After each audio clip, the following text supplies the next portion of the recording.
Well, a viral video has shown a man threatening to be a transgender woman as an excuse for him being inside of the women's change room at the Cowichan Aquatic Center. I'm Drea Humphrey for Rebel News. Let's talk about it. What unfolded was then an attack on the mother when she asked why he was using this room when he came out, and asked him to either leave or go to the universal change room because the girls were uncomfortable. This is when he claimed in the video that you all saw in video footage that he could identify as a woman with a beard. Now, that video was put up to Facebook by a woman named Sage Point, who says she's the aunt of a 10-year-old girl who was assaulted, I should say allegedly assaulted in that situation. The RCMP has put out a statement and responded to Rebel News saying the matter is still under investigation. They've reached out to all parties, but the mother is speaking out through a woman we've just interviewed, and that's what I want to show you. Her name is Serena Winterburn. She helped organize a protest that's here today. We're going to have that come up in a completely separate report for you, but we really want this mother's voice to be heard because the mainstream media has gone out and told one side of the story. Shocker. Let me show you a little bit of this article or this report from Czech News. The whole thing was a misunderstanding. It really sucked. But the woman, whose partner is the man in the video, says he's not a transgender person. Their family of 7 was just trying to find the family change room. Instead, when they couldn't, the mom and her friend went into the women's. He hadn't come in yet. He was still outside, and I had his swim shorts, and I also needed his help because he's the dad of the family.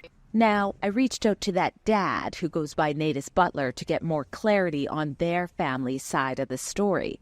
Like, since when does being a dad give you a green light to enter a woman's change room? And how does threatening to be a trans woman when you're not to do so make you different than anybody who, I don't know, might be a pervert and wish to do the same? I did not hear back from Natus Butler, but for now, let's hear what the mother had to say through Serena Winterburn. This is Serena Winterburn. Now, you had powerful words to say, and you were also given the blessing to speak on behalf of the mother in this story in some ways. We need to be able to stand for the rights of our girls and us women because we have fought through history for these rights. Why was it important, first of all, to address the crowd today? It was important today because we needed to clarify some of the issues because the narrative has been misconstrued not only in mainstream media but online and in our community. So it was important to get the narrative out there. First and foremost, I want to send out some prayers and some love to the family for what they went through. I had the opportunity to speak with the mother this morning and to hear her testimony of what took place to her and her daughter. The RCMP has encouraged restorative justice. However, the family's not sure if that's the avenue they're going to go, so they are being advised by their legal team at this time not to do any statements. Now, there were some things that I can clarify about what took place for the family.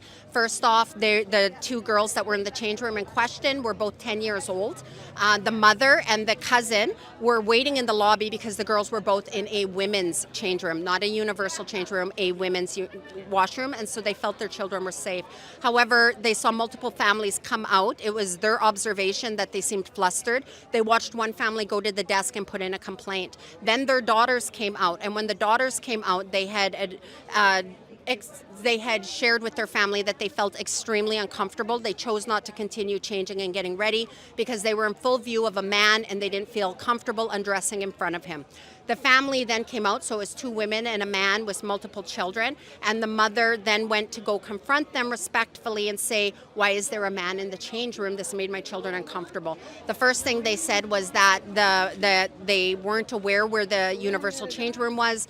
He had followed them in there because they were in there, and that they didn't know where the universal washroom was. And so what happened was they said, which I might add is right there. Next It's door right to it. beside it. But Yes, absolutely. And so the mother felt it was her speculation that this was actually just an excuse. The family seemed flustered and seemed to be having their own argument or conflict. And so they were saying, we're having a tough day, just leave us alone, just let it go. And she said, no, this is important, something serious. Like, she was trying to advocate for her children, in which the man then came out, and that is when they began filming, because the women were now swearing at them. They tried to make it a racial issue because the women were both First Nations and the children, saying that it was actually them being racial towards the non-First Nations family. Then they changed and they said, actually, this is a gender issue. You're against transgender people. And the mother very clearly said, no, that's actually not our values. We believe in gender fluidity. That's not an issue. This is about safety for our children. Our children were uncomfortable.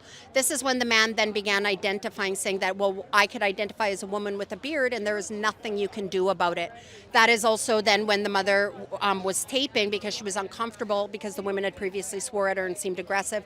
That's when she was then attacked. Now, I need to respect the privacy of the details because it is an investigation, but I do want to say that in an attempt for the child to put her arm out and to protect her mother when she was being attacked by all three of them, the child did endure some injuries that she is still healing from right now.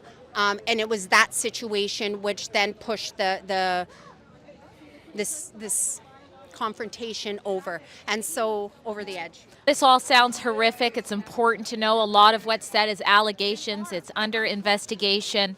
But the whole issue of same-sex spaces, that's nothing new.